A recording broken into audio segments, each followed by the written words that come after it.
கர்த்தருடைய பரிசுத்த நாமத்துக்கு மகிமை உண்டாவதாக. May the God's holy name be glorified. யோபுவின் சரித்திரத்தை நாம் பார்க்கும் பொழுது When we look to history of Job, அவர் சில காரியங்களை தேவனிடத்தில் கேட்கிறார். and he asked certain matters to God, அவர் கேட்கிற காரியம் என்ன? and what he asked unto God. யோபு 6ஆம் அதிகாரம் 11ஆம் வசனம். Job chapter 6 verse 11. What is my strength that I should, and what is my end that I should prolong my life? நான் காத்து கொண்டிருக்க என் பலன் எம்மாத்திரம், என் ஜீவனை நீடித்திருக்க பண்ண என் முடிவு எப்படிப்பட்டது? என் முடிவு எப்படிப்பட்டது? And how was my end? ஒரு உத்தமன், ஒரு பக்தன், ஒரு புனிதன் அவன் கேட்கிறான், என் முடிவு எப்படிப்பட்டது? A perfect and upright and who is right, he asks, and how will be my end? ஒரு தேவனுடைய பிள்ளையினுடைய துவக்கத்தை பார்க்கிலும் முடிவு முக்கியமானது. And more than the beginning of a child of God, the end is very essential. கர்த்தருடைய பரிசுத்த நாமத்துக்கு மகிமை உண்டாவதாக. May the God's holy name be glorified.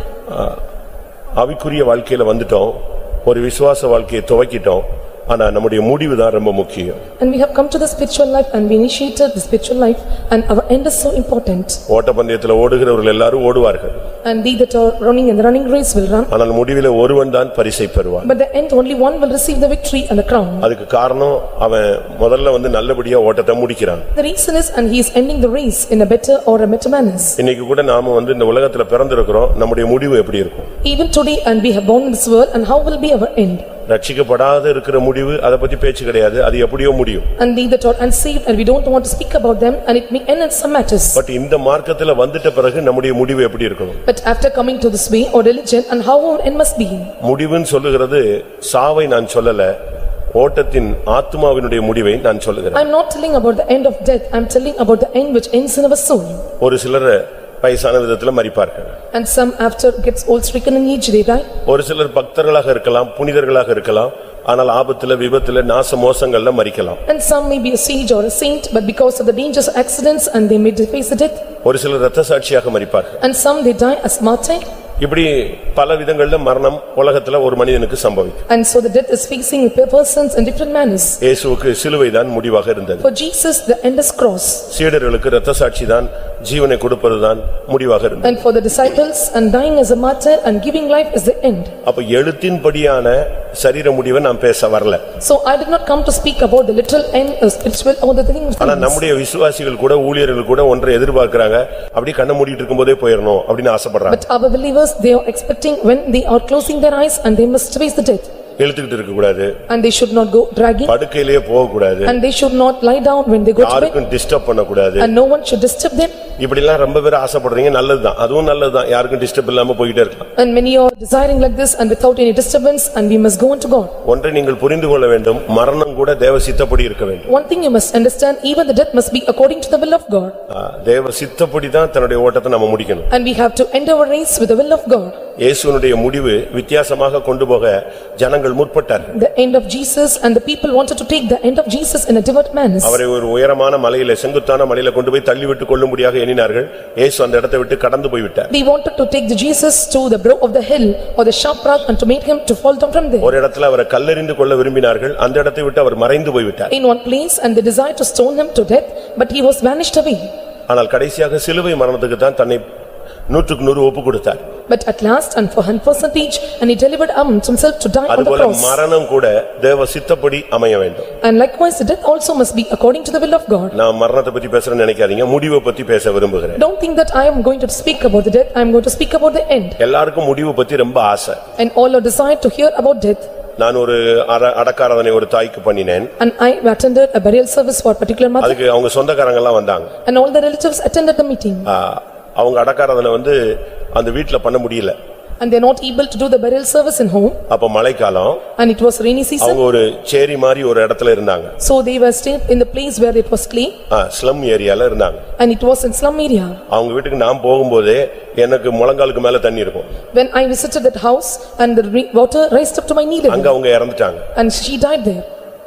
எங்களுக்கு சாட்டர்டே இருந்ததனால சர்ச்சுக்கும் கொண்டு வர முடியல. It was on Saturday and so we cannot able to bring them to the church. இப்ப சிஸ்டர்ஸ் பாட்டு பாட போனனால அவள தண்ணிக்குள்ள போணும். And if all the sisters need to go and attend the service, they have to go in because of waters. நான் ஒரு பெரிய ஐஸ் பாரை வச்சு கொண்டு போய் அந்த பையங்களை எல்லாம் கொண்டு போய் அந்த தண்ணிக்குள்ள கொண்டு போய் ஐஸ் பார்ல அந்த அம்மாவை படுக்க வச்சு ஒரு நாள் ஃபுல்லா பாதுகாத்தேன். I took an ice bar and made the mother to lay down on the ice bar carrying all the boys along with me.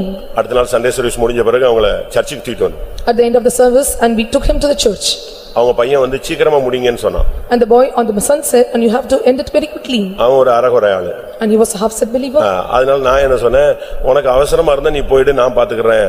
எங்க விசுவாசி, நான் அடக்கத்தை பாத்துக்குவேன்னு சொன்னேன். And so I said, if it's so urgent and you can depart and we will look after our believer. அந்த அடக்காரவனைய பார்த்துட்டு அவங்க சொந்தக்காரங்க எல்லாம், ஐயா நாங்க செத்தா இப்படி பண்ணி கொடுப்பீங்களான்னு. And looking into the believer and all the relatives said that, and if we die, will you conduct a burial service in such manner? இப்படி ஒரு பரதேசி மாதிரி ஒரு ஆளுக்கு இவ்வளவு ஒரு மகிமையா பண்றீங்க. And one who was staying as a pilgrimage, oh how you gloriously you were making this burial service. இப்படி எல்லாம் நம்ம பலருக்கு பண்றோம். அது வந்து பெரிய காரியம் அல்ல. And this is not a big matter that we are conducting burial service for different people. இப்ப இதெல்லாம் பார்த்துட்ட உடனே நமக்கு அப்படி ஒரு ஆசை, நம்ம ஆராதனை சபையில வைக்கணும், நம்ம ஆராதனையை பாஸ்டர்ஸ் வரணும், நம்ம இதை இப்படி கொண்டு போகணும், அப்படி கொண்டு போகணும், நம்ம ரொம்ப ஆசைப்படுறோம். நல்லது. And looking at all these things and we are desiring and they have to take us to the church and conduct the burial service. ஒரு அம்மா வயசானவங்க இருந்தாங்க. And there was a mother, she was old in age. அது வாயிலேயே பந்தல் போட்டுருவாங்க. And she will speak through her words itself. வாய் தான் ஜாஸ்தி, but எந்த செயல்லையுமே கிடையாது. And there is no more action, only through words. என்கிட்டயே எத்தனையோ ப்ராமிஸ் பண்ணிட்டு ஒண்ணுமே கீப் அப் பண்ணல. And she made many promises with me but she did not keep up many matters. பிள்ளைகளுக்கும் ஒண்ணுமே கொடுக்கல. And she did not give anything to the children. கடவுளுக்கும் ஒண்ணுமே கொடுக்கல. And she did not give anything to God. ஆனா பேச பாத்தீங்கன்னா நீங்க இப்ப நம்ம முடிஞ்ச உடனே ரொம்ப செஞ்சிருவாங்க மாதிரி யோசிப்போம், அப்படி பேசுவாங்க. At the end they may think that and they are going to do something so greatly. ஆனா வாழ்க்கையில அவ்வளவு தெளிவில்லை. But there is no clarity in their life. அப்ப அவங்களுடைய மரண நேரம் வந்தது. The day of death came. அவங்க ரொம்ப ஃபேமஸான ஒரு ஆள். And she was a familiar person. அவங்களுடைய ரிலேஷன்லாம் ஊழியத்துல இருக்காங்க. And all the relatives were in the ministry. இப்போ இங்க சொன்னா கூட உங்களால கண்டுபிடிக்க முடியும். Even if I see now and you are able to identify them. ஆனா என்ன நடந்தது? You know what happened? அந்த அடக்காரதனை நெருங்கி வரும்போது, when the burial service came near, அந்த ஓட்ட முடிய போகுதுன்னு டைம் வரும்போது, and the time to end her race, ஆண்டவர் என்கிட்ட பேசினார். the Lord speak to me. நான் வந்து இந்த அடக்காரதனையை ஒண்ணே வச்சு நான் நடத்த மாட்டேன்னு சொன்னார். I will not conduct the burial service with you. நான் உங்களை ஹானர் பண்ணுவேன்னு நினைச்சியா? ஹானர் பண்ண மாட்டேன்னு சொன்னார். Are you thinking that I am going to honor you? I will not honor you.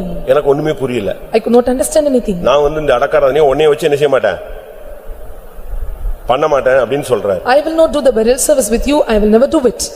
எனக்கு ஆச்சரியமா இருந்துச்சு. I was amazed. அது எப்படி என்ன நம்மள வச்சு பண்ண மாட்டாருன்னா அப்ப ட்ரான்ஸ்ஃபர் பண்ணிடுவாரோ, வேற ஆளை கொண்டு வந்துருவாரோ அப்படிலாம் யோசிக்கிறேன். And I was thinking, will the Lord transfer me or bring some other person to do the burial service? திடீர்னு ஒரு நாள் இறந்துச்சு. And suddenly she died on the day. அடுத்த நாள் அடக்கம்.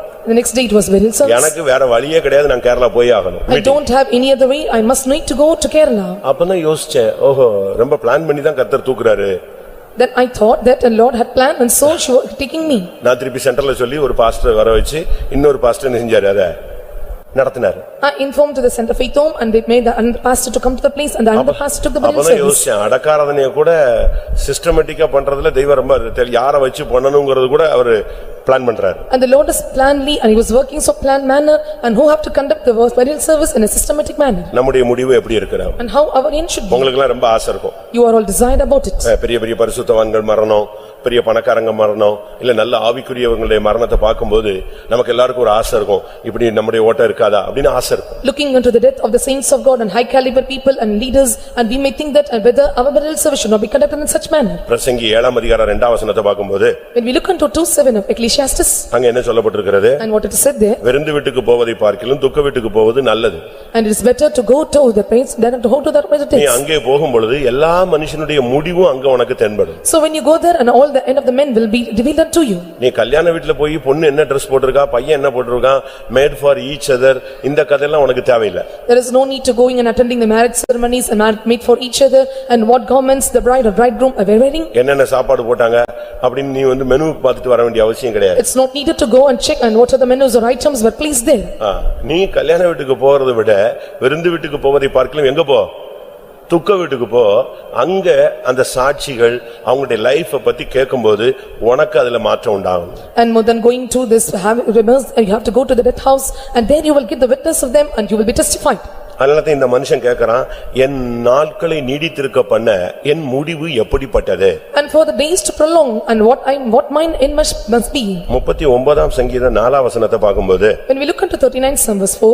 அங்கே சங்கீதக்காரன் என்ன சொல்லுகிறான்? And what the psalmist is telling? கர்த்தாவே, நான் எவ்வளவாய் நிலையற்றவன் என்று உணரும்படி என் முடிவையும் என் நாட்களின் அளவு இவ்வளவு என்பதையும் எனக்கு தெரிவியும். எப்படி? உனக்கு 18 வயசுல சாவுன்னு சொன்னாதான் நீதான் பரிசுத்தவனா மாறிடுவியா? If you die at the age of 18 and you will become a saint. அப்படி ஒருத்தனுக்கு சொல்லி பார்த்தாரு, ஒண்ணும் காரியம் ஆகல. And one said like this, but the matter did not prosper. அப்படிதானே? எசேக்கியாவுக்கு கர்த்தர் சொல்றாரு, உன் வீட்டு காரியத்தை ஒழுங்குபடுத்து, நீ இனிமே பிழைக்க மாட்டாய், நீ உன்னுடைய ஓட்டம் முடிய போது செட்டில் பண்ணு, நான் உன்னை தூக்க போறேன்னு சொன்னா இவன் எங்க செட்டில் பண்ண ரெடியானா? இவனுக்கு வாழணும்னு ஆசை. The Lord said to Hezekiah that you have to set right all your family matters and household things and you are going to take him up, and he was not ready or willing to surrender himself, and he had desired to live for long. யான்டெல்லாம் ஞாயிற்றுக்கிழமை நீ உன்னை கூப்பிடுறேன்னு சொல்லியிருந்தா நான் இதோட தண்ணியும் குடிக்க மாட்டேன், சோறு சாப்பிட மாட்டேன், ரெடி ஆயிடுவேன். ரைட் அப்பா சாமி, இது வரைக்கும் உள்ள அக்கவுண்ட்லாம் கிளியர் பண்ணிருங்கன்னு சொல்லி. அப்படிதானே? நீங்க எப்படி? And if என்னங்க இது பிள்ளைங்களெல்லாம் விட்டுட்டு எப்படி போறது கல்யாணத்தை பார்க்காம அப்படின்னு சொல்றீங்களா? If he says to me, I will get ready by Sunday itself and I will prepare myself and settle my things, what will you tell? கூப்பிட்டா போறதுக்கு ரெடியா இருக்கணும். பாஸ்டர் ஜோயல் அடிக்கடி சொல்லுவார், பேப்பர் வந்து கரெக்டா இருந்துகிட்டே இருக்கணுங்க. And you must be ready to be caught up whenever he calls you, and Pastor Joel used to say, and your papers must be cleared out at any time of time. இவன் சொல்லுகிறான், நான் நிலையற்றவன் என்று உணரும்படி என் முடிவையும் என் நாட்களின் அளவு இத்தனாம் தேதி தான் ஓட்ட முடியும்னு எனக்கு சொன்னா கொஞ்சம் நல்லா இருக்கும்ங்கறான். If the Lord says, on this time or this date your end will be race will be end, and make me to maintain the measure of my days. But எத்தனையோ பாஸ்டர்ஸ் அப்படி சொல்லிருக்காங்க. But many pastors have said like this. மும்பைல ஒரு pastor இருக்கும்போது, and when pastor was lying at Mumbai, 5:25 5:30 சொன்னார், நான் என்னோட ஓட்டத்தை முடிச்சிருவேன் சொன்னார். and he said the time by 5:25 to 5:30 I will end my race. உடனே அவங்க எப்படியாவது ஒரு சென்னைக்கு அதுக்குள்ள அனுப்பிடணும்னு ஃளைட்ல ஏத்திட்டாங்க. And somehow they wanted to take him to Chennai, and so they brought them in flight. ஃளைட்லயே 5:25 க்கு போயிட்டாருங்க அவர். In flight and grabbed by 5:25. அதே மாதிரி கோயம்புத்தூர்ல ஒரு பெரிய pastor, and he was a pastor at Coimbatore, இத்தனை மணிக்கு நான் போவேன்னு சொன்னார். and he said that by this time I will depart. சென்டர்ல உள்ள லோக்கல்ல உள்ள அவ்வளவு ஊழியக்காரங்களும் சுத்தி வந்துட்டாங்க. and all the Center Faith Home and local Faith Home brothers and sisters all gathered together. அவங்களுக்கு அருமையா ஒரு ஸ்டடி கொடுத்தாரு. and he gave a good study to them. ஒரு 10 நிமிஷம் இருக்கும்போது, and it was 10 times over. எனக்கு 10 நிமிஷம் இருக்கு, நீங்க எல்லாரும் விலகிருங்க, நான் என் ரதம் வர்றத பாத்துக்கிட்டு இருக்கேன் அப்படினாரு. only 10 more minutes I can see my chariot is coming towards me and all can depart this place. அவங்களுக்கெல்லாம் தன்னுடைய நீதிமான் தன்னுடைய மரணத்தில் நம்பிக்கை உள்ளவன். and righteous will have a set hope on his death. அவங்களுக்கு மரணம் எப்படி இருக்கும், எப்படி முடிவு இருக்கும்னு தெரியும். and they know well and how their end will be. இங்க இந்த சங்கீதக்காரன் கேக்குறான், என் நாட்களின் முடிவு என்ன என்பதை எனக்கு சொல்லுங்க. and here the psalmist says, and how will be the days of my end. எரேமியா 31:17 பார்க்கும்போது, when we look into Jeremiah chapter 31 verse 7, Jeremiah 31:17, 31:17 of Jeremiah. அப்படி ஒண்ணு இல்லவே இல்லையா? 31:17 எரேமியால இல்லையா? உன் முடிவை பற்றி உனக்கு நம்பிக்கை உண்டு. என் பைபிள்ல இருக்கு. எரேமியா 31. உன் முடிவை பற்றி உனக்கு நம்பிக்கை உண்டு, உன் பிள்ளைகள் தங்கள் தேசத்துக்கு திரும்பி வருவார்கள் என்று கர்த்தர் சொல்லுகிறார். உன் முடிவை பற்றி உனக்கு ஒரு நம்பிக்கை இருக்கணும். and there should be an hope and concerning your end. உன் முடிவை பற்றி உனக்கு நம்பிக்கை இல்லன்னு சொன்னா நீ தடுமாற ஆரம்பிச்சிடுவ. and if you don't have the hope concerning your end, and you may stumble. அதனால நீ உன்னுடைய முடிவை நீ சிந்திக்கணும். so you have to consider your end. ஆண்டவரே, என்னுடைய முடிவு எப்படி இருக்கும்? Lord, how my end must be. உன்னுடைய முடிவை பத்தி உனக்கு ஒரு ஆசை இருக்கணும். and you must have a desire concerning your end. இன்னைக்கு உலகத்துல பலருக்கும் பலவிதமான முடிவு இருக்கு. today many people are having diverse ends in the world. கடைசில தோற்று போகிற ஒரு பெரிய கூட்டத்தை நீங்க பார்க்கலாம். and we can see they that are getting failed at the last minute. யூதாசுடைய முடிவை பாருங்க. and see the end of Judas. கேயாசினுடைய முடிவை பாருங்க. and see the end of Gehazi. ஆதாம் ஏவாளுடைய முடிவை பாருங்க. and see the end of Adam and Eve. இப்படி ஒவ்வொருத்தரையா சொல்லலாம். விழுந்தவர்களுடைய முடிவுலாம் எப்படி போச்சுன்னு உங்களுக்கு தெரியும். and we can see one by one on how the end of the fallen people were. ஒரு சிலருடைய முடிவு ஒத்தாசை இல்லாம, பிள்ளை குட்டி இல்லாம, கை யாருமே உதவி செய்யாம, அப்படி புறக்கணிக்கப்பட்டு தடுமாறி ஒண்ணுமே இல்லாம முடிக்கிறவங்க எல்லாம் இருக்காங்க. and some of the people and we can see, and they that don't have any help from others and no help from the children, and without being alliance, and they were rejected, and this is how they end their race. நான் ஒரு இடத்துல இருக்கும்போது ஒரு தாய் நம்ம சபைக்கு வந்தாங்க. when I was in one place when ministered, and my mother came to the church, அவங்களுக்கு விவாக வாழ்க்கை சரியா அமையல. and the marriage life was not made good for her. அவங்க ஒரு வீட்ல வேலை பார்த்தாங்க. and she worked in particular house. அதுக்கு பிறகு அவங்க அந்த வேலையை விட்டுட்டாங்க. and then after she left the job. கடைசில இந்த ESI ஹாஸ்பிடல்ல வந்து சேர்ந்தாங்க. at last she worked her in ESI hospital. தெரியும் தானே, இந்த எம்ப்ளாயிஸ்க்குன்னு ஒரு ஹாஸ்பிடல் இருக்கும். and there are a hospital which is for the employees. வேலைக்கு சேரல. did not join for the job. அங்க யாராவது கவனிப்பாரற்று இருந்தா இவங்க கவனிப்பாங்க, அவங்களுக்கு வர்ற சாப்பாட்டுல இவங்க ஷேர் பண்ணி சாப்பிட்டுக்குவாங்க. And if anyone is not carrying them and they will care after them, so what of the food is provided to them and they will share their food and they will eat. ஒரு housing board வராண்டால போய் படுத்துக்குவாங்க. And she will sleep in housing board veranda. அவங்களுக்கு சொந்தம் பந்தம் உறவு என்னன்னே தெரியாது. And they do not know relatives or any kinds of friends or nothing. அவங்க AG church believer. And she belonged to the AG church believer. எப்படியோ சத்தியம் கேட்டு இங்க வந்தாங்க. And somehow she know the truth and came to a church congregation. வந்துட்டு என்கிட்ட certificate கேட்டாங்க. நான் வந்து சர்டிபிகேட் காட்டினாங்க. நான் ஏஜி சபை பிலீவர், நான் பாருங்க ஞானசான சர்டிபிகேட் வச்சிருக்கேன்னு சொல்லிச்சு. And she asked for the certificate by telling that I belong to AG church believer and I have certificate of baptism. நாட்கள் போனது. The days passed. திடீர்னு ஒரு நாள் அந்த வராண்டால படுத்திருந்தாங்க இல்லையா, அந்த வீட்டுக்காரங்க வந்து சொன்னாங்க, உங்க சர்ச்சுக்கு வர்றவங்க இறந்துட்டாங்க. And one day they said to me, they that are coming to your church and slept in the veranda, she died one day. யாருமே கிடையாதுங்க. And no one to help. சொந்தங்கள் பந்தங்கள்னு ஒருத்தனுமே கிடையாது. And no relatives and no kith and kin. யார்தான் அந்த வராண்டா கொடுத்தாங்க இல்லையா, அவங்க வரலாம். And the one who gave the veranda will come. அன்னைக்கு பாத்தீங்கன்னா சென்னையில பேய் மழை. And day we can see there was a great heavy rains in Chennai.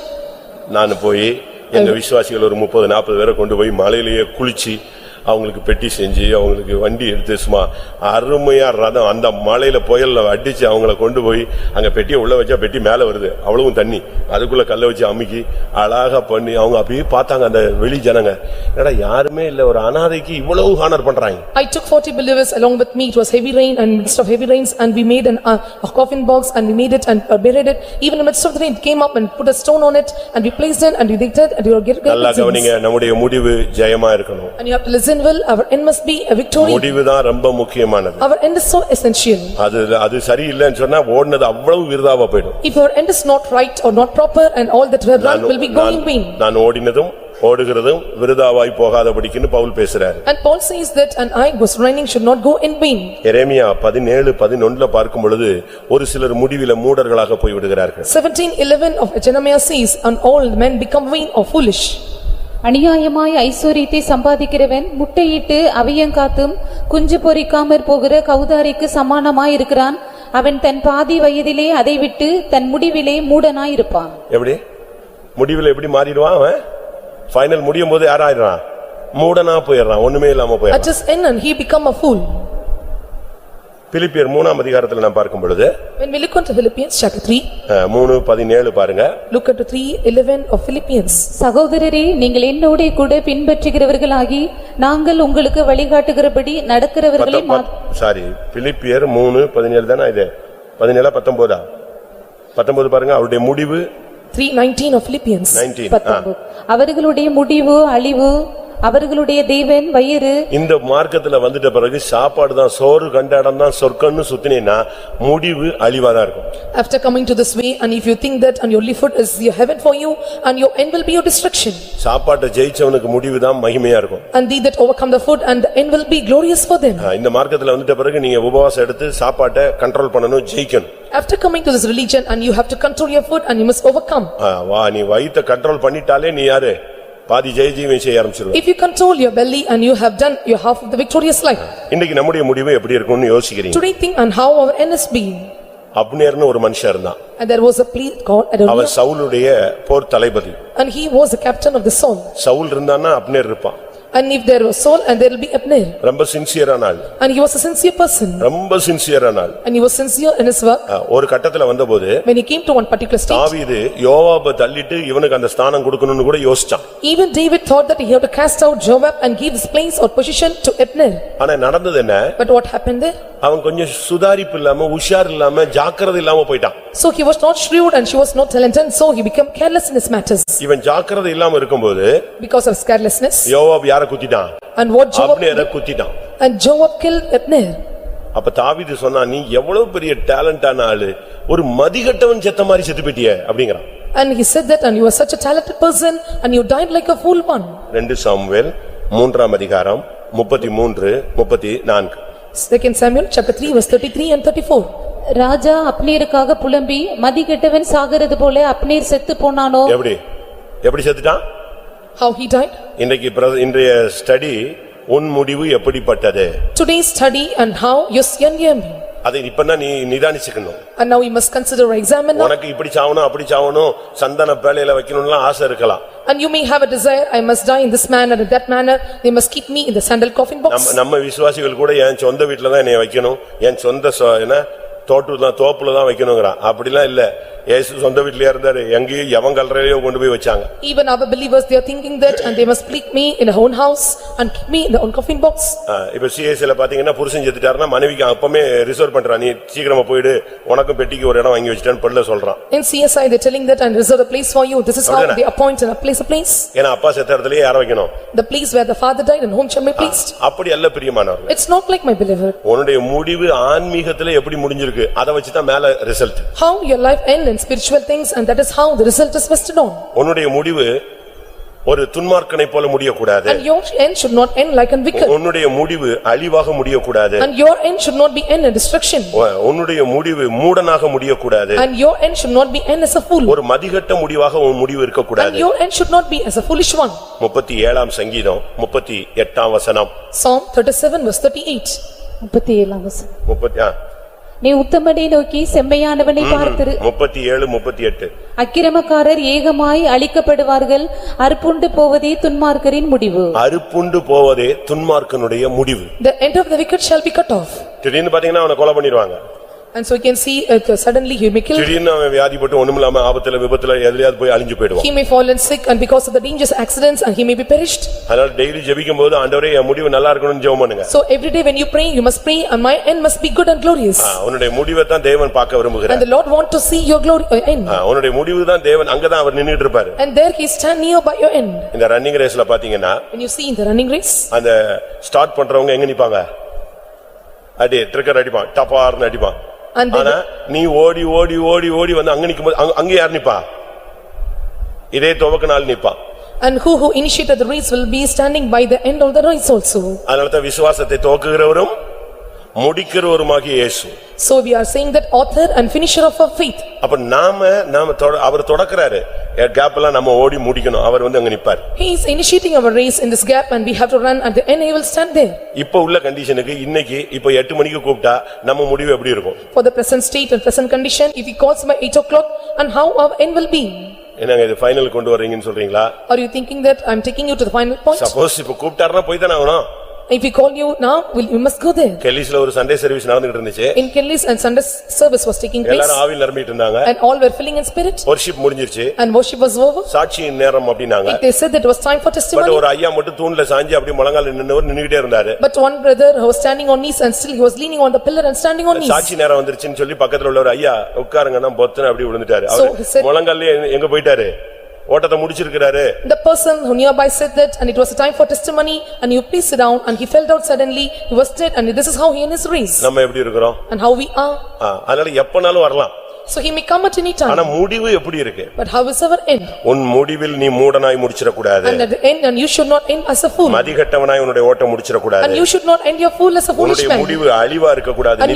நித்திய ஜீவனாய் இருக்கணும். Your end should not be destruction, it must be eternal life. இந்த மார்க்கத்துல வந்துட்ட பிறகு உன்னுடைய முடிவு ஒரு துன்மார்க்கனுடைய முடிவாக நின்ற கூடாது. After coming to this religion and your end should not be as a wicked one. 1 பேதுரு 4ஆம் அதிகாரம் 17ஆம் வசனத்தை பார்க்கும் பொழுது 1 Peter chapter 4 verse 17. கீழ்ப்படியாதவர்களின் முடிவு. We can see the end of the disobedient. நியாயத்தீர்ப்பு தேவனுடைய வீட்டிலே துவக்கும் காலமாயிருக்கிறது. முந்தி நம்மிடத்திலே அது துவக்கினால் தேவனுடைய சுவிசேஷத்திற்கு கீழ்ப்படியாதவர்களின் முடிவு என்னமாயிருக்கும்? நியாயத்தீர்ப்பு தேவனுடைய வீட்டிலே தொடங்குது. கீழ்ப்படியாதவருடைய முடிவு எப்படி இருக்கும்? The judgments begins in the house of God and they that are not obeying and how their end would be. நீங்க நினைக்கிற மாதிரி மரணத்துல வந்து அட்ஜஸ்ட்மென்ட்டே கிடையாதுங்க. And there are no adjustments in death. உன் கிரியைகளுக்கு பொறுத்து தான் முடிவு. According to your works your end will be. 2 கொரிந்தியர் 11:15 இந்த வார்த்தையை நீங்க பார்க்கலாம். You can see these words in 2 Corinthians chapter 11 verse 15. ஆகையால் அவனுடைய ஊழியக்காரரும் நீதியின் ஊழியக்காரருடைய வேஷத்தை தரித்துக் கொண்டால் அது ஆச்சரியம் அல்லவே. அவர்கள் முடிவு அவர்கள் கிரியைகளுக்கு தக்கதாய் இருக்கும். அவர்களுடைய முடிவு எப்படி இருக்கும்? அவர்களுடைய கிரியைகளுக்கு தக்கதாக இருக்கும். Their end shall be according to the works. அதனால நம்முடைய முடிவை பத்தி நாம் சிந்திக்க வேண்டிய ஒரு நேரம் வந்துவிட்டது. So a time has come to think about our end. ஒரு சிலருடைய முடிவை பாத்தீங்கன்னா கடைசி நாட்கள்ல அப்படியே வெறுத்து நம்ம நொந்து வெந்து புலம்பிக்கிட்டே சாகுறதெல்லாம் நீங்க பாத்திருப்பீங்களே. You can see some of the end of some person's end will be they that are wearied and tired and faint, and so with lamentation and shouting they make end their தயவு race. செய்து அப்படி வந்துடக்கூடாது. And please, you should not come to this stage. ஒரு சிலர் சாகும்போது பாருங்க, ஐயோன்னு கத்துவாங்க, பாஸ்டர் கூப்பிடு, அக்காவை கூப்பிடு, அவளை கூப்பிடு, அவன் வந்துட்டான் இவன் வந்துட்டான்பாங்க. அப்படின்னா காரணம் என்னன்னா முடிவு என்ன செய்யல, ஃபைனல்ல தகராறு இருக்குன்னு அர்த்தம். And some at the point of death, and they may shout by calling the sister and brother if so, and the end is not proper, so if the end wrong, they came to the end. முடிவுல நீ சிரிச்சுக்கிட்டே போகணும், தேவதூதர்ல பாக்குறேன்னு சொல்லணும், இதோ கர்த்தர் நிக்கிறாருன்னு சொல்லணும், அதோ வந்துட்டாருன்னு சொல்லணும், ஆண்டவரை பாக்குறேன்னு சொல்லணும். ஸ்தேவான் அப்படித்தாங்க மரிச்சான்.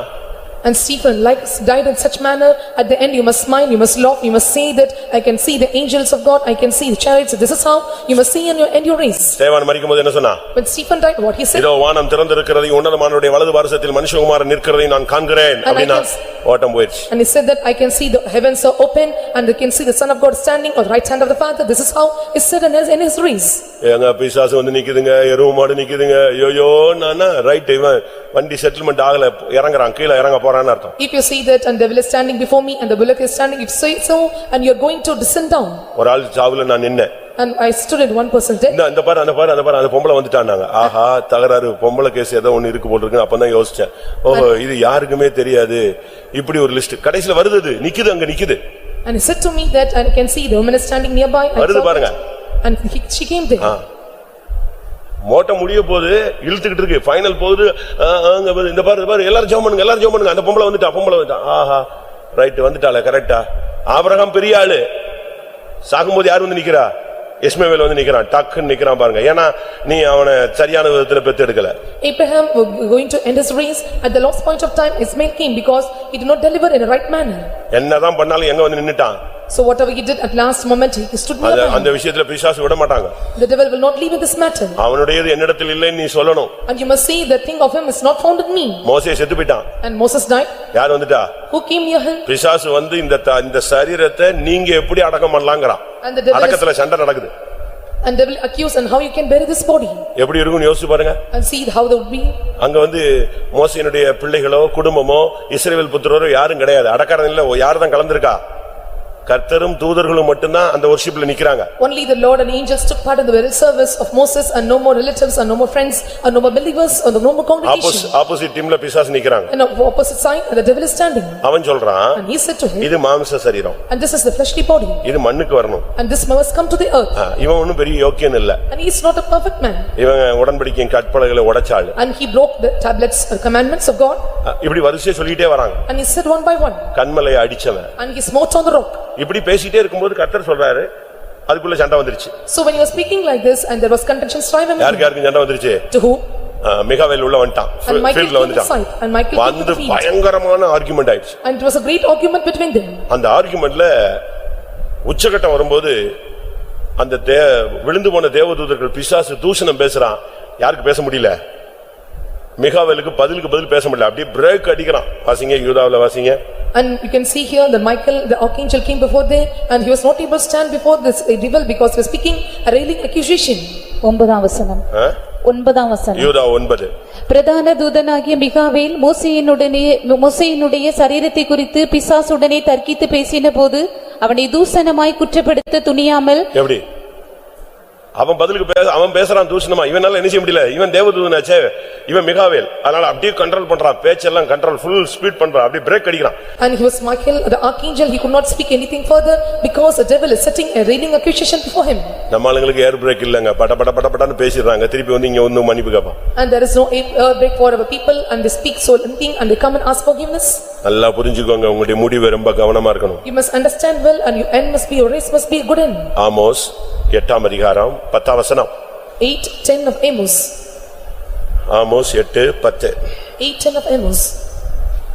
உங்கள் பண்டிகைகளை துக்கிப்பாகவும் உங்கள் பாட்டுகளை எல்லாம் புலம்பலாகவும் மாறப்பண்ணி சகல அறைகளிலும் ரெட்டையும் சகல தலைகளிலும் மொட்டையையும் வருவித்து அவர்களுடைய துக்கிப்பை ஒரே பிள்ளைக்காக துக்கிக்கிற துக்கிப்புக்கு சமானமாக்கி அவர்களுடைய முடிவை கசப்பான நாளாக்குவேன் என்று. அவருடைய முடிவை எப்படிப்பட்ட நாட்களை மாற்றுவான்? கடைசி டைம் எப்படி? கசப்பான நாட்கள். நீ எங்க என்ன வரமாட்டேங்கிறாரு, என்னை கூட்டு போக மாட்டேங்கிறாரு, நான் செத்தா நல்லா இருக்கும், எங்க எடுத்துட சொல்லுங்க, என்னை ஒப்பு கொடுங்க, இதெல்லாம் என்னது?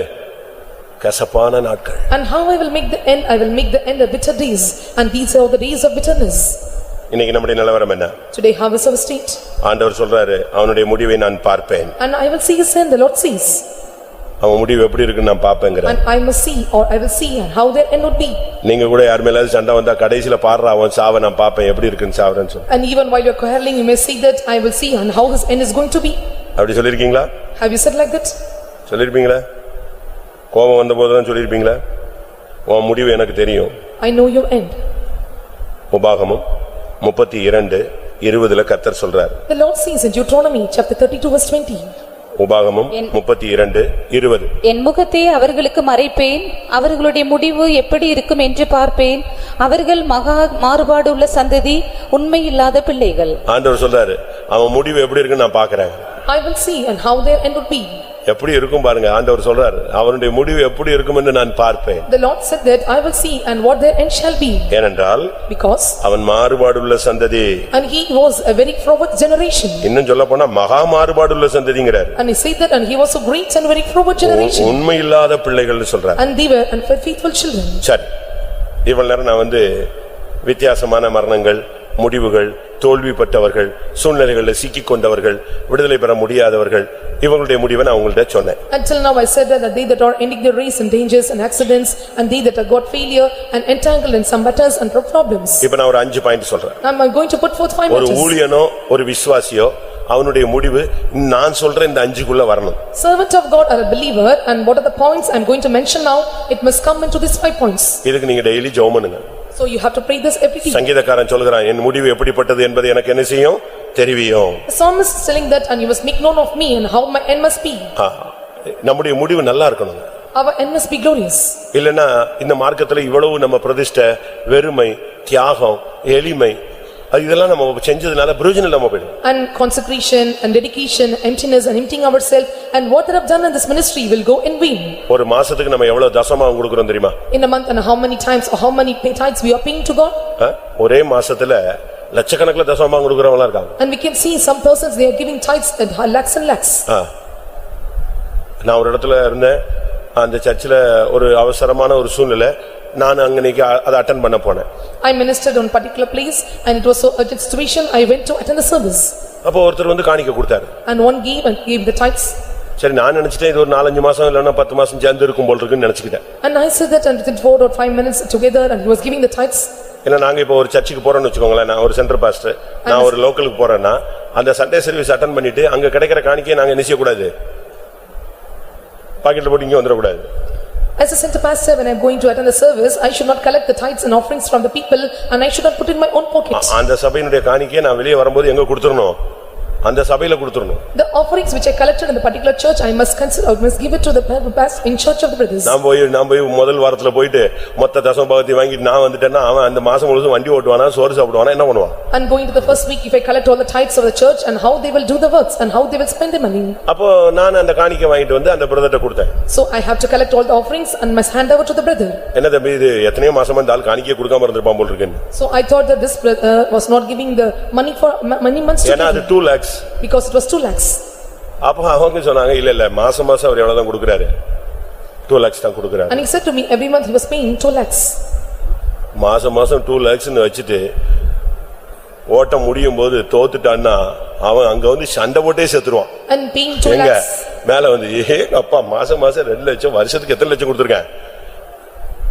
24 லட்சம், 10 வருஷம் என்ன ஆச்சு? எத்தனை கோடி? நான் என்னெல்லாம் பண்ணமா? அதனாலதான் நான் சொல்றேன் உன்னுடைய முடிவுதான் ரொம்ப முக்கியம், காணிக்கை முக்கியம் அல்ல. He may calculate and see that, and every month I pay 2 lakhs of money, if his end is not glorious and his end is dead, and he may come and accuse when he is reaching there, and because he was paying the tithes for months together. So I am telling that, and your end must be a glorious one. முதல் முடிவு 5 பாயிண்ட்ல முதல் point. And among 5 points, the first point. யோபு 8ஆம் அதிகாரம் 7ஆம் வசனம். Job 8 verse 7. நம்முடைய துவக்கம் அற்பமாயிருந்தாலும் உம்முடைய முடிவு சம்பூரணமாயிருக்கும். துவக்கம் அற்பமா இருந்தாலும் முடிவு எப்படி இருக்கணும்? சம்பூர்ணமாய் இருக்க வேண்டும். Though thy beginning may small and latter end must be greatly increased. துவக்கத்துல நீ ஒரு பாவியா தான் இந்த சபைக்குள்ள வந்த. In the beginning you came as a sinner to the church.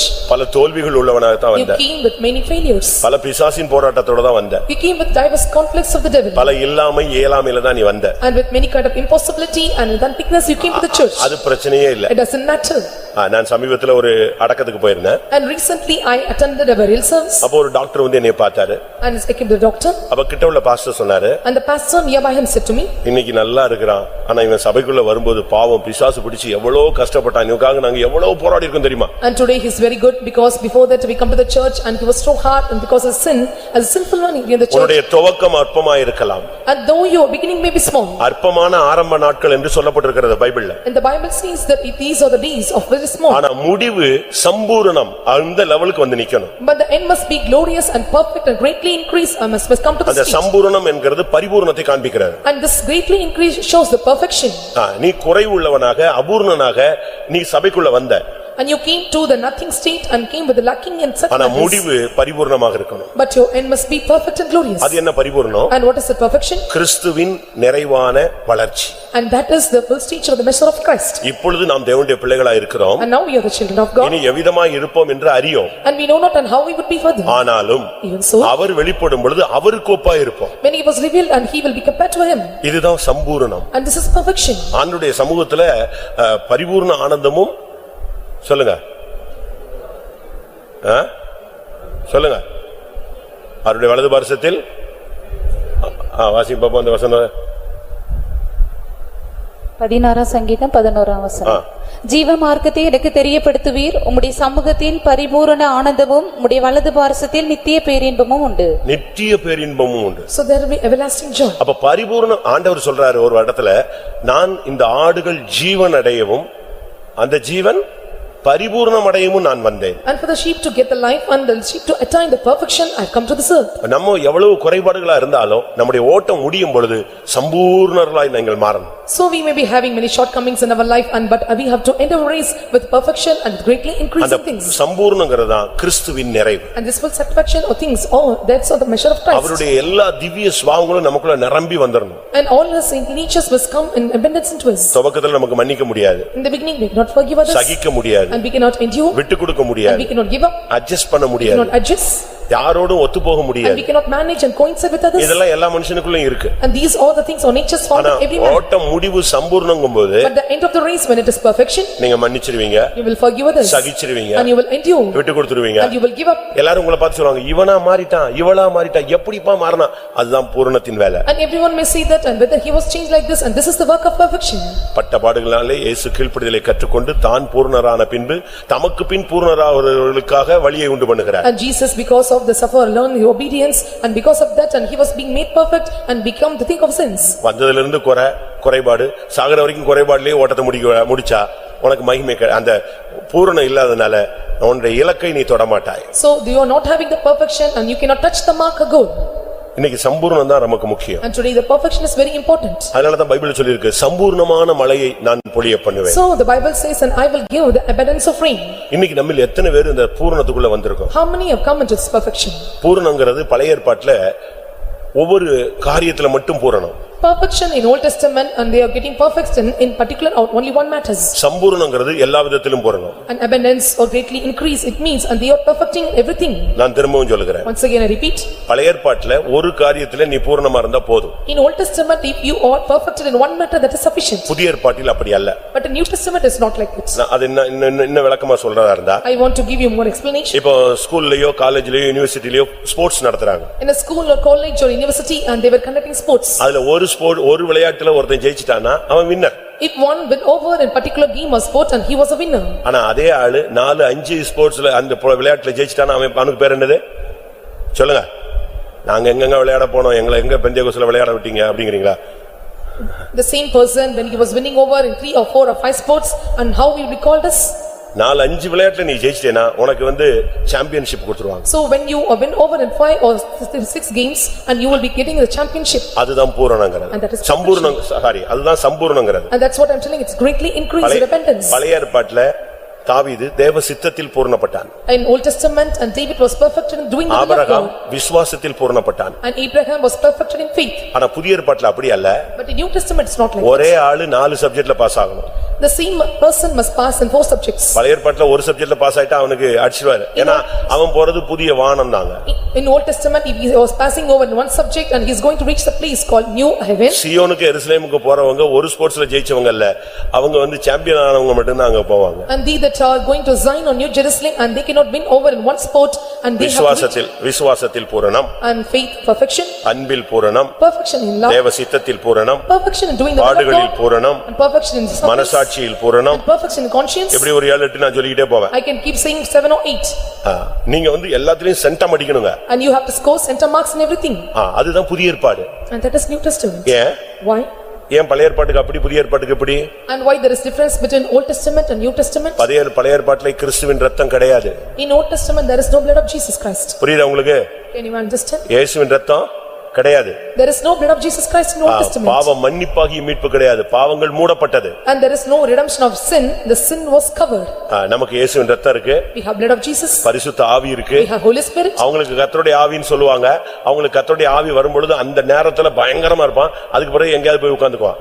And they used to see a spirit of God, when the spirit of God enter into them and they will be vigorous and at the time they may keep silent. நமக்கு அப்படி அல்ல. But for us it's not like that. 24 hours ஆவியானவர் நமக்குள்ளே இருக்கிறார். All 24 hours and spirit of God, the Holy Spirit is dwelling in us. அவர்கள் ஜெயாளிகள். And they are overcomers. நாம் முற்றும் ஜெயாளிகள். But we are more than a conquerors. புரியுதா உங்களுக்கு இந்த Can வசனங்கள்? you understand these verses? அவங்க ஜெயிச்சவர்கள் தான். And they too overcame. ஆனா ஒவ்வொரு சப்ஜெக்ட்ல தான் ஜெயிச்சிருக்காங்க. But they overcame in only one subject. ஆனா நாம் அப்படி அல்ல. But we are not like நம்மில் that. அன்பு கூறுகிறவர்களே நாம் எப்படி இருக்கிறோம்?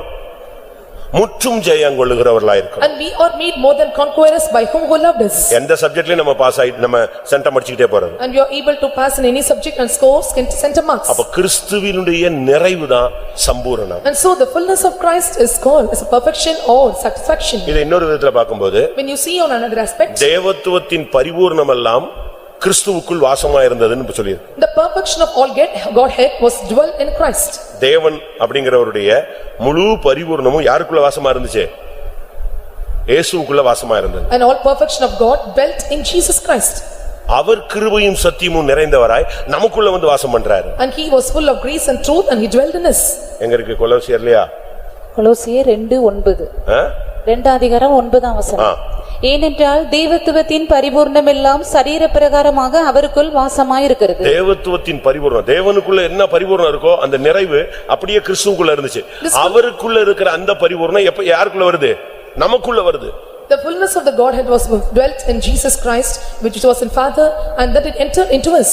ஒன்று. இரண்டாவது Second thing, சங்கீதம் 37:37க்கு வருவோம். 37 of Psalm. 37ஆம் சங்கீதம் 37ஆம் வசனம். நீ உத்தமனை நோக்கி செம்மையானவனை பார்த்திரு, அந்த மனுஷனுடைய முடிவு சமாதானம். நல்லா புரிஞ்சுக்கோங்க. ஓட்டம் முடியும் பொழுது எப்படி முடிச்சிருக்கணும்? எல்லாரோடும் சமாதானம், உனக்குள்ளேயும் ஒரு பெரிய சமாதானம் இருக்கணும். At the end of the race and you have to end perfectly and there must be peace in you and peace in others.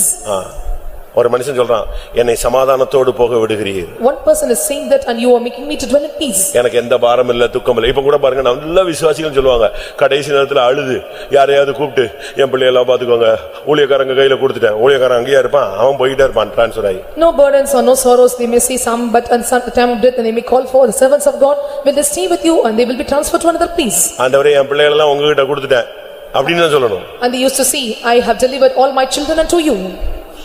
உங்களுக்கு எல்லாருக்கும் தெரியும் சீகன் பால்க்னு கேள்விப்பட்டிருப்பீங்க இல்லையா? You all have heard about Siegen Park. Missionary Ziegenbalg கேள்விப்பட்டிருக்கீங்களா? Have you heard about missionary Siegen Park? இந்த கையில இருக்க Bible Tamil பைபிளை ஃபர்ஸ்ட் பிரிண்ட் பண்ண ஒரே ஆள் அவன்தான்.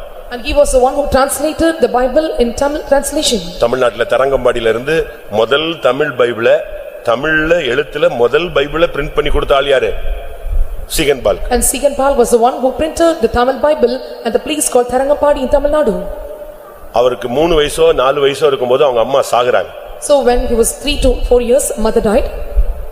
நீங்க அந்த கிளிப்பிங்ஸ் பார்த்தா உங்களுக்கு தெரியும். So those who see the clippings, you may know.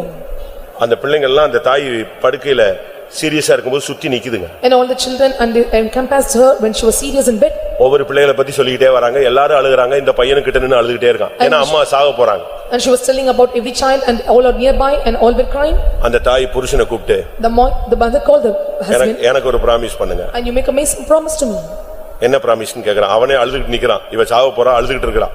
And he was crying because she is going to die. என்னன்னு சீகனை நான் மிஷனரியா வளர்த்து மிஷனரியா கொடுப்பேன்னு சொல்லி ஒரு பிராமிஸ் பண்ணு. Make me a promise that I will grow up this Sigan as a missionary. I will give him as a missionary. அந்த தாய் சாக போறா, ஓட்டம் முடிய போது, பிள்ளைகள் எல்லாம் குட்டி குட்டி குட்டிஸா இருக்கு, எல்லாத்தையும் விட்டுட்டு மரிக்கும் போது அந்த தாயினுடைய உள்ளத்துக்குள்ள இருந்த ஆசை என்னது? இந்த பையனை யாரா மாத்தணும்? நீங்க அவனை வளர்த்து மிஷனரியா ஒப்பு கொடுப்பேன்னு பிராமிஸ் பண்ணுங்கங்கறா. அவன் தான் சீகன் பால்க் இந்தியால மிஷனரியா நமக்கு தமிழ் பைபிள் கொடுத்தாள். Mother is going to die and at last you are making a promise to husband that you must make this son the Sigan Palk as a missionary and making this promise and she is going to die at both things.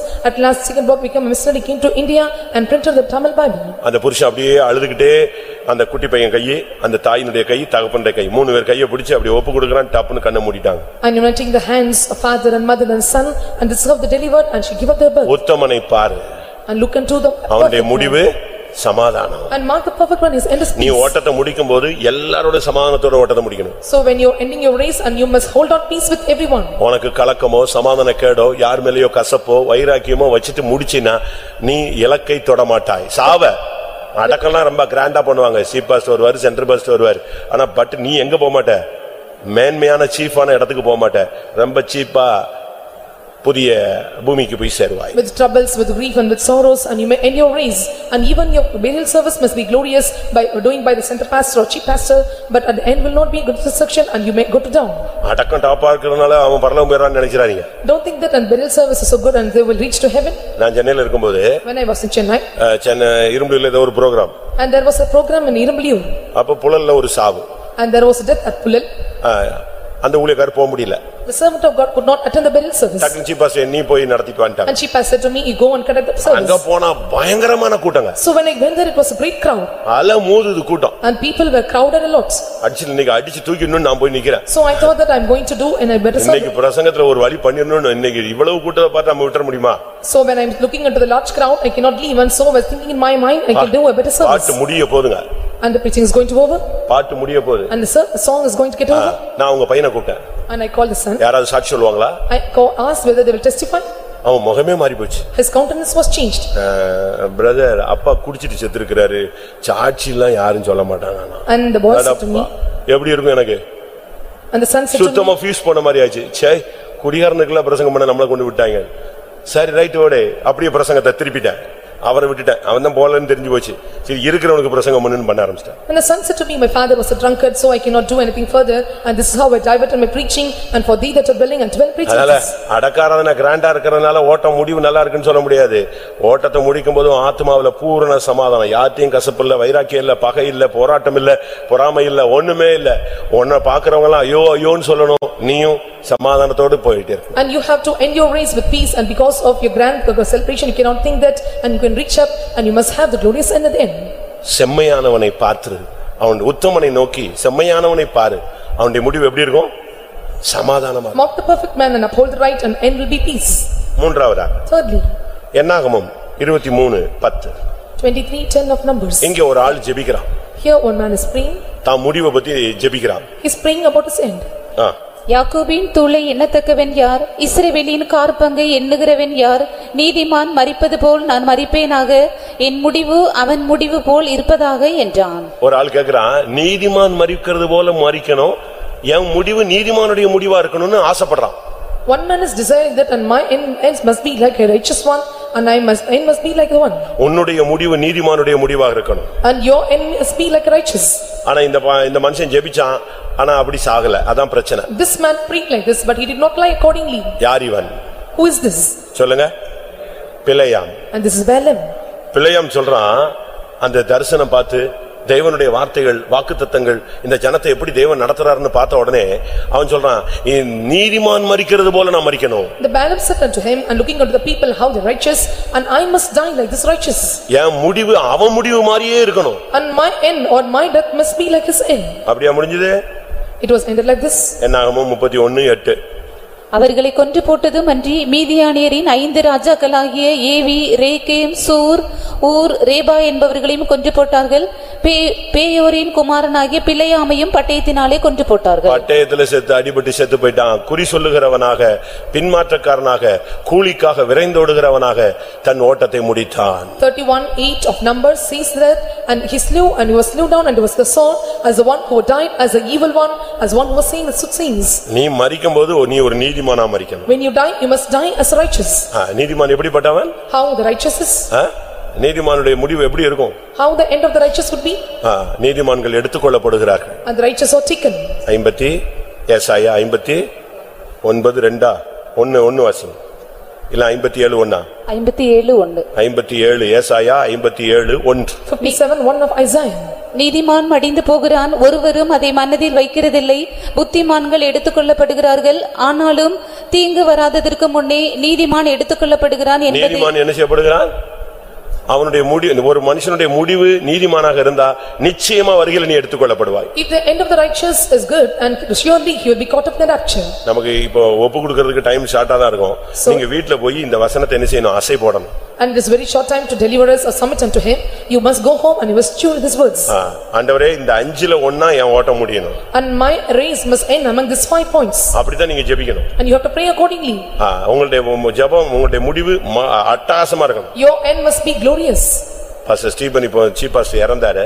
And chief pastor and Stephen நின்னுக்கிட்டே ஆவியில் நிறைஞ்சிருக்கிறார். So he filled and spirit by standing home. சரியான அபிஷேகம். It was right anointing. அபிஷேகத்தில் நிறைஞ்சிட்டு இருக்கும்போது அப்படி down ஆகுறாரு. அப்படி பிடிச்சு சேர்ல உட்கார வைக்காங்க. முடிச்சிட்டு While he was filling in spirit and he gets slow down and he stood on chair, and this is how he lived his last breath. Brother David Raj உங்களுக்கு தெரியும்னு நினைக்கிறேன். முந்தி இங்க இருந்திருப்பாரா? And you know about Pastor David Raj. அவர் பெரம்பூர்ல ஓட்டத்தை முடிக்கும்போது இதேதான் அபிஷேகத்திலேயே டப்புன்னு போயிடுச்சு. Even when he ended his race and while he was filling and anointing, he ended his race. நீதிமான் மரிப்பது போல் நான் மரிப்பேனாக. And let me die like the righteous. என் முடிவு அவன் முடிவு போல் இருப்பதாக. And let my end must be like his end. நீ மரிக்கும்போது நீதிமானா மரிச்சியா, நல்லா மரிச்சியா, கெட்டையா மரிச்சான்னு உனக்கு சொந்தக்காரனுக்கு தெரியாது. ஆனா நீ சரியா உன்னுடைய முடிவு நீதிமானுடைய முடிவா இருந்தா எடுத்துக்கொள்ளப்படுவது நிச்சயம். So when your end is so righteous end, and so the relatives or kith and kin may not known, and if you are righteous to die, and you will be taken up or caught up. அதனாலதான் நீதிமான் தன் மரணத்தில் எப்படிப்பட்டவன்? நீதிமொழிகள் 14:32 இருக்கா பாருங்க. நீதிமொழிகள் 14:32. நீதிமானோ தன் மரணத்திலே நம்பிக்கை உள்ளவன். நீதிமான் எப்படிப்பட்டவன்? தன் மரணத்திலே நம்பிக்கை உள்ளவன். 14:32 of Proverbs, and the righteous hath hope in his death. அதனால உன்னுடைய மரணத்துல உனக்கு நம்பிக்கை இருக்கணும். நான் நீதிமானா ஓட்டத்தை முடிப்பேன். So as you must have the belief and hope upon him, and I will end my race as a righteous one. புதிய ஏற்பாட்டு நீதிமானுடைய முதல் அடையாளத்தை மட்டும் சொல்லிட்டு நான் அடுத்த சப்ஜெக்ட் 4வது பாயிண்ட்க்கு போறேன். I will tell you the first sign of the New Testament righteous. அதாவது நீதிமான பத்தி பழைய ஏற்பாட்டிலும் புதிய ஏற்பாட்டிலும் ஒரு பெரிய சப்ஜெக்ட் இருக்குங்க. அது மணிக்கணக்கா பிரசங்கம் பண்ணலாம். And there is a great subject about the righteous Old Testament as well as New Testament, and if it புதிய ஏற்பாடு சொல்லுகிற முதல் நீதிமான் யார்? Who is the first righteous said by the New Testament? யார் சொல்லுங்க? Who is that? பயப்படாம சொல்லுங்க. யோசேப். Joseph. வாசிங்க 1ஆம் அதிகாரம். அவன் நீதிமானாக இருந்தபடினால் அவளை அவமானப்படுத்த அவன் விரும்பவில்லை. அதான் நீதிமானுடைய first quality. And the first quality. மத்தேயு 1:18. மத்தேயு 1:19. 1:19 of Matthew. அவள் புருஷனாகிய யோசேப்பு நீதிமானாயிருந்து அவளை அவமானப்படுத்த மனதில்லாமல். எப்படி ஒரு நீதிமான் அவனுடைய ஃபர்ஸ்ட் குவாலிட்டி பைபிள் புதிய ஏற்பாடு சொல்லுகிற குவாலிஃபிகேஷன், அவன் யாரையும் அவமானப்படுத்த மாட்டான். The New Testament first just man is Joseph, and he was not having a mind or put her privately to put against sins. அவமானப்படுத்துறதுக்கு வாய்ப்பு ரொம்ப இருக்குங்க. ஏன்னா அந்த பெண்ணை பத்தி டவுட் ரொம்ப இருக்கு. And there are many chances to put her shame, and she was doubting about the woman in right marriage. உலகமே அவளை வேசின்னு பேசுது. The whole world is speaking that she was. ஆனா இவன் நீதிமான், அதனால அவளை என்ன செய்யல? அவமானப்படுத்த மனதில்லாம. Because he was a just man, and so he was not willing to make her a public example. 4வது. Fourthly. 4வது முடிவு. Fourth end. முதல் முடிவு சம்பூர்ணமான முடிவா இருக்கணும். The first end must be the end of fullness. இல்லாவிட்டா உன் முடிவு சமாதானமா இருக்கணும். Or else your end must be perfect. இல்லாவிட்டா உன் முடிவு நீதிமானுடைய முடிவா இருக்கணும். And your end must be righteous. 4வது. Fourthly. தானியேல் 12ஆம் அதிகாரம் 13ஆம் வசனம். 12:13 of Daniel. நீயோவென்றால் முடிவு வருமட்டும் போயிரு, நீலைப்பாறை கொண்டிருந்து நாட்களின் முடிவிலே உன் சுதந்திர வீதத்துக்கு எழுந்திருப்பாய் என்றார். எப்படி? தானியேல் 12:13. அதாவது தானியேலுடைய கடைசி வசனம். 12:13 of Daniel, the last verse of Daniel book. நீயோ முடிவு வரும் மட்டும் போயிரு, இளைப்பாரி கொண்டிரு. Until the end you must go on and you must take rest. அப்பொழுது உன் சுதந்திர வீதத்துக்கு நீ என்ன செய்வாய்? எழுந்திருப்பாய். And stand in thy lot at the end of thy days. இது தானியேலுடைய முடிவை காண்பிக்கிறது. And this shows the end of Daniel. யோபுடைய முடிவு Sampooranam. The end of Daniel is fullness. இப்படி ஒவ்வொருத்தருடைய முடிவை பத்தி நம்ம பார்த்துட்டு வரோம். So this is how we are seeing about the end of every person. தானியேலுடைய முடிவு இளைப்பாறுதல். The end of Daniel is rest. அதனாலதான் ஏசாயா 57:2 பார்ப்போம். When we look into 57:2 of Isaiah. ஏசாயா 57:2. நேர்மையாய் நடந்தவர்கள் சமாதானத்துக்குள் பிரவேசித்து தங்கள் படுக்கைகளில் இளைப்பாறுகிறார்கள். நீ இந்த ஓட்டத்தை முடிக்கும் பொழுது எப்படி விசுவாசத்துல இந்த ரட்சிப்புல வந்தபோது உனக்கு இளைப்பாறுதல் இருந்துச்சோ அதுபோல முடியும் பொழுது நீ இளைப்பாறுதல்ல முடிக்கணும். So when you come to the salvation, when you come to this place and how you got the rest, when you end your race and you must go on with peace and rest. போராட்டம் கலக்கம் துக்கத்தோடு முடிக்க கூடாது. இளைப்பாறுதலாய் உன்னுடைய ஓட்டம் முடியணும். With conflicts and sorrows and grief, and you should not end your race. You must end your race with peace and rest. ஏனென்றால் தானியேல் அவன் ஒரு பரிசுத்தவான். Because Daniel, he is a holy person. தேவனுக்கு மிகவும் பிரியமானவன். And he was desired and he was likened unto God. மாம்சமா இருக்கிறவரோடு வாசம் பண்ணாத தேவன். And he was a God who dwelt not in flesh. ஒரு குற்றமும் கண்டுபிடிக்க முடியாத உண்மையுள்ளவன். And he was upright and perfect man, and we cannot find any faults in him. இப்ப அவன் ஓட்ட முடிய போகுது. Now he is going to end his race. அப்ப ஆண்டவரே வந்து சொல்றார் நீ முடிவு மட்டும் போயிரு. Now the Lord is telling that, and you go on with your இளைப்பாறு. and you go take rest. நீ இளைப்பாறிக் கொண்டிரு. And thou shalt take rest. நாட்களின் முடிவிலே நான் வரும் பொழுது உன்னை நான் நினைவேன். சுதந்திர வீதத்துக்கு உன் பெர்சன்டேஜ் நீ என்ன வாழ்ந்தியோ அந்த பெர்சன்டேஜ் உனக்கு தருவேன். சுதந்திர வீதத்தை உனக்கு தருவேன். And I will give you the Lord according to the days of the end of your days. இதுதாங்க Bible. And this is what the Bible says. ஒரு தேவனுடைய பிள்ளை முடிவு இப்படி தான் இருக்கணும். So that must be the end of the child of God. இன்னைக்கு நம்முடைய முடிவு எல்லாம் எப்படி முடிய போகுதுன்னு தெரியல. Today I don't know how you are going to make our end. வெளிப்படுத்தல் 14:13 பார்க்கும் பொழுது When we look at the 14:13 of Revelation. கர்த்தருக்குள் மரிக்கிறவர்கள் இது முதல் பாக்கியவான்கள் ஏனென்றால் அவர்கள் தங்கள் பிரயாசங்களை விட்டு ஒளிந்து அவர்கள் இளைப்பாறுவார்கள். So they that die among God and they are patient, so they have to end race and they will go on the rest. கிறிஸ்தவ கல்லறைகள் எல்லாம் நீங்க பாத்தீங்கன்னா RIP ன்னு போட்டு வச்சிருப்பான். In all the Christian sepulchre we can see RIP. அப்படினா என்னது? Rest in peace. And rest in peace. தண்ணி அடிச்சு செத்தவனுக்கு rest in peace தான். சண்டை போட்டு வெட்டி செத்தவனுக்கு rest in peace தான். எல்லாருக்கும் rest in peace தான். ஆனா அவன் அங்க போய் கண்ணை மூடுனவனே அவன் எங்க போய் விழுந்தான்னு யாருக்கு தெரியும்? All short of people, and they will given the title as RIP, rest in peace. I don't know how they have done and how they will reach up. உன்னுடைய சுதந்திர வீதத்துக்கு நீ எழும்பும்படியாக உன்னுடைய ஓட்டம் முடியணும். And your race must end and you have to stand in your lots. உன்னுடைய சுதந்திர வீதம் ஒன்னு இருக்கு. பெர்சன்டேஜ் நீ எப்படி லைஃப்ல இருந்தியோ அத்தனை பெர்சன்டேஜ் உனக்கு கட்டாயம் கிடைக்கும். And how would be the inheritance of your life, and according to that percentage, and you will be given and you will be got. முடிவு இளைப்பாறுதலா இருக்க வேண்டும். Your end must be your rest. இன்னைக்கு எத்தனை பேர் இப்படி வாஞ்சிக்கிறீங்க? How many are desiring like this? இதெல்லாம் கேட்ட உடனே உங்களுக்கு ரொம்ப ஆசையா இருக்கும். நீங்க நைட் கூட நல்லா செத்துட்டா போதும்னு நினைப்பீங்க. So when you hear all these things, you may think that if I die today in right manner, it is better for me. அப்படினா வீட்டுக்கு போன உடனே ஃபைல் எல்லாம் க்ளோஸ் பண்ணுங்க. If so, go home and close your file. எல்லாரையும் கூப்பிட்டு மன்னிப்பு கேளுங்க. Call everyone, ask forgiveness. ஒப்புரவாயிடுங்க. Reconcile with them. ஒரு சிலர்லாம் அப்படி கரெக்ட்டா அந்த கடைசி நேரத்துல பாத்தீங்கன்னா கரெக்ட்டா செட்டில் பண்ணிட்டே வருவாங்க. And some at the last moment we can see and they settle up everything. அந்த செட்டில்மென்ட் பண்றதுலயே தெரியும் வண்டி டேக் அப் ஆக போகுது அப்படினு. And by the settlement we can understand that the vehicle is going to caught up. ஐந்தாவது. Fifthly. சங்கீதம் 73:24. 73:24 of Psalm. சங்கீதம் 73:24. உம்முடைய ஆலோசனையின்படி நீர் என்னை நடத்தி முடிவிலே என்னை மகிமையில் ஏற்றுக்கொள்வீர். உம்முடைய ஆலோசனையின்படி நீர் என்னை நடத்தி முடிவில் எங்க போய் சேர்ப்பீங்க? மகிமையிலே என்னை ஏற்றுக்கொள்வீர். And thou shalt guide me with thy counsel at the end and be taken me in glory. நீ ஏழை பணக்காரன் படிப்பு இல்லவன் படிப்பு இல்லாதவன் காணிக்க கொடுத்தவன் கொடுக்காதவன் இல்ல. நீ தேவனுடைய ஆலோசனையின்படி நடந்திருக்கணும். அப்படினா முடிவில் உனக்கு எப்படி இருக்கும்? முடிவு எப்படி இருக்கும்? மகிமையா இருக்கும். And there is no difference of rich and poor, and what your deeds would be, and your end must be glorious. முடிவில் நீர் என்னை மகிமையில் ஏற்றுக்கொள்வீர். At the end, and thou shalt take me in glory. அதுக்கு காரணம் நான் உம்முடைய ஆலோசனையின்படி நீர் என்னை நடத்துகிறீர். And you have to walk me or lead me according to your இவன் ஒன்னும் பெரிய பரிசுத்தவான் கிடையாது. And he is not a great saint. இந்த வார்த்தை சொல்றவன் வந்து பெரிய யோகியம் கிடையாது. The one who says this word is not a perfect man. அதுக்கு முன்னால வசனம் முந்தின வசனம் வாசிங்க. So read the preceding words. ஆனாலும் நான் எப்பொழுதும் உம்மோடு இருக்கிறேன், என் வலது கையை பிடித்து. அதுக்கு மேல உள்ள வசனம். நான் காரியம் அறியாத மூடனானேன். நான் காரியம் அறியாத மூடனானேன். உமக்கு முன்பாக மிருகம் போல இருந்தேன். கடவுளுக்கு முன்பாக நான் எப்படி இருந்தேன்? மிருகம் போல இருந்தேன். இவனை கர்த்தர் எப்படி மாத்துறாரு? உம்முடைய ஆலோசனையின்படி நீர் என்னை நடத்தி என் முடிவை எப்படி மாத்துறீங்க? மகிமையிலே என்னை நீங்கள் ஏற்றுக்கொள்வீர். I was foolish, ignorant, I was a beast before you, and so at last he says that, and guide me according to counsel, and afterward receive me into thy glory. அதுதான் அற்பமான ஆரம்பம். And that is the beginning of the days which is முடிவு எப்படி இருந்துச்சு? How was the end of the மகிமை. days? மிருகம் போல மூடனா இருந்த மனுஷனை மகிமையில கொண்டு வந்து நிறுத்துறாரு பாருங்க. அதுதான் அருமையான முடிவு. One who was like a foolish, ignorant and beast before the Lord, and his end was glorious, and that is the glorious end of his. இன்னைக்கு எத்தனை பேர் நல்ல முடிவை வாஞ்சிக்கிறீங்க? How many desire for a good end? வீட்ல போய் அறைய பூட்டிக்கிட்டு தனியா உட்கார்ந்து ஆண்டவரே என் முடிவு எப்படி இருக்கும்னு எனக்கு சொல்லுங்க ஆண்டவரே, என் முடிவு ஒரு துன்மார்க்கனுடைய முடிவா போயிடக்கூடாது. Go home and close your chamber and say unto God, and my end should not be a wicked one end, and my end must be glorious. நான் ஃபைனல்ல ஏமாந்தற கூடாது ஆண்டவரே. And finally I should not be deceived. நான் முடிவுல மூடனா மாறிர கூடாது ஆண்டவரே. And in the end should not become a glorious.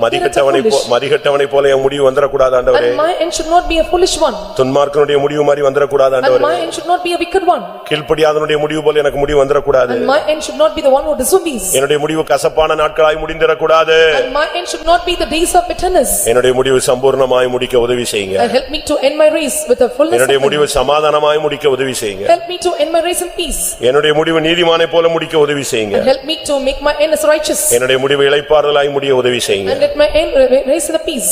என்னுடைய முடிவு மகிமையாய் முடிய உதவி செய்யுங்க. And make my end as a glorious end. எல்லாரும் கண்களை மூடுவோம். Let us all close our eyes. இது உங்களுடைய நேரம். And this is your time. கண்ணை மூடி முழங்கால் போடுங்க பார்க்கலாம். Close your eyes and bend your knees. இந்த அஞ்சில எந்த முடிவு உனக்கு வேணும்னு எதிர்பார்க்கற? Among this five, and what is the end you are expecting?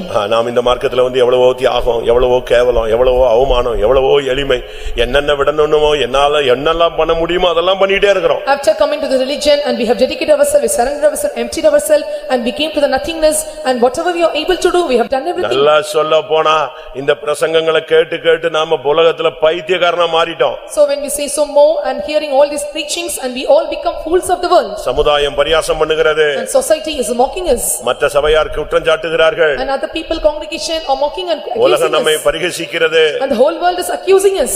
இப்படிப்பட்ட சூழ்நிலையில் நாம் போய் கொண்டிருக்கிறோம். So we are passing in such paths. இதுல நம்முடைய முடிவு எப்படி இருக்க வேண்டும்? So in among this, and how our end should be.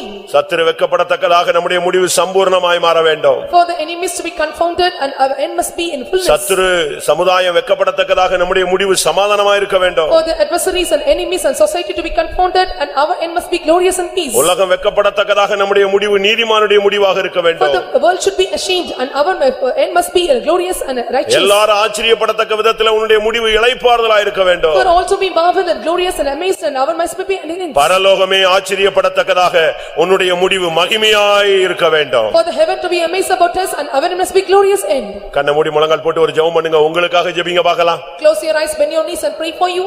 உன்னுடைய வாஞ்சை சரியாக இருந்தால், If your desire is perfect, உன்னுடைய ஒப்புக்கொடுத்தல் சரியாக இருந்தால், if your surrenderance is correct, உன்னுடைய முடிவு மகிமையாய் மாறும். and your end will be a glorious end. வாயை திறந்து ஜெபிங்க பார்க்கலாம். Open your mouth and pray. இந்த சத்தத்தை தெய்வம் கேட்கட்டும். Let the Lord hear your voice. ரேபாலா pakoda பக்கதிடா பக்கதிடா பாடியா hallelujah hallelujah hallelujah amen. Jesus Jesus Jesus Jesus ஆமென்.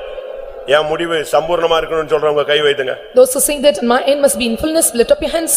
ஒருவேளை நான் இப்பொழுது குறைவுள்ளவனா இருக்கலாம் ஆண்டவரே. Now I may be lacking. என்னுடைய ஓட்டத்தை நீ கூப்பிடும் பொழுது, So when I call you at the end of நீங்க my days, மகிமையில வெளிப்படும் பொழுது, when you are revealed in glory, நான் இருப்பேன்னா நான் சம்பூர்ணமாய் உம்மை சந்திக்கணும். as the one who is perfect, I must meet you. என்னுடைய முடிவு சமாதானமா இருக்கணும்னு எத்தனை பேர் விரும்புறீங்க? How அவங்க கை many வைத்துங்க. decide that my end must be in peace and rest? என் முடிவு நீதிமானுடைய முடிவு போல இருக்கணும்ங்கறவங்க கை வைத்துங்க. And those who say that my end must be the righteous N end. முடிவு இளைப்பாறுதலா இருக்கணும்ங்கறவங்க எத்தனை பேர்? And how many decide that my end must be in peace and ஆண்டவரே rest? என்னை நீர் மகிமையில ஏற்றுக்கொள்ளணும்னு சொல்றவங்க எத்தனை பேர்? How many are able to say, take me in glory? ஒரு அபிஷேகம் இறங்கட்டும். Let the anointing come in our midst. உன் முடிவை சம்பூர்ணமாய் மாற்றக்கூடிய வல்லமை இறங்கட்டும். Let the anointing to change you as a fullness come in our midst. வாயை திறந்து சொல்லு.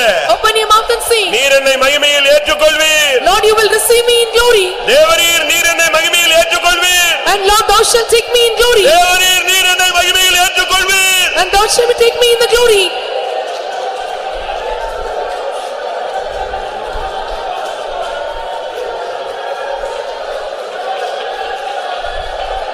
தேவாலா வாரியாலா பாக்ஷே.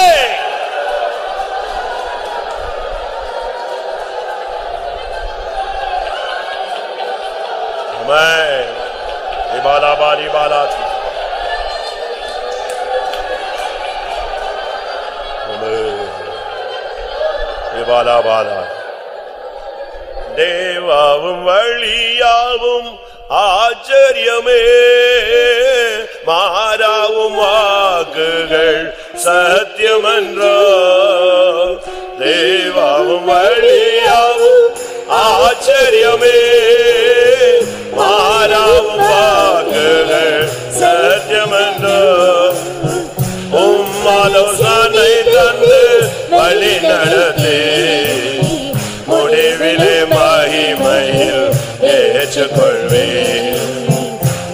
ஆலோசனை தந்து வழி நடத்தி முடிவிலே மகிமையில் ஏற்றுக்கொள்வே தேவாவும் மரியாவும் ஆமென் சத்தியமல்லோ தெய்வமும் மரியாவும் ஆச்சரியமே மானவும் மாதக சத்தியமல்லோ உம்மனசனை தந்து வழி நடத்தி முடிவிலும் மகிமையில் ஏற்றுக்கொள்வே உம்மனசனை தந்து வழி ஆமென் ஹல்லேலூயா முடிவிலே உம்மனசனை தந்து வழி நடத்தி முடிவிலே மகிமையில் ஏற்றுக்கொள்வே உம்மனசனை தந்து வழி நடத்தி முடிவிலும் மகிமையில் ஏற்றுக்கொள்வே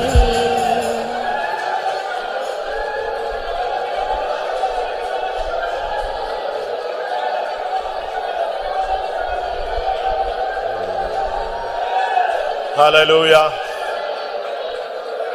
Amen. Amen. Amen. Hallelujah. Amen. கர்த்தருடைய சமூகத்துக்காய் ஸ்தோத்திரம் பண்ணுவோம்.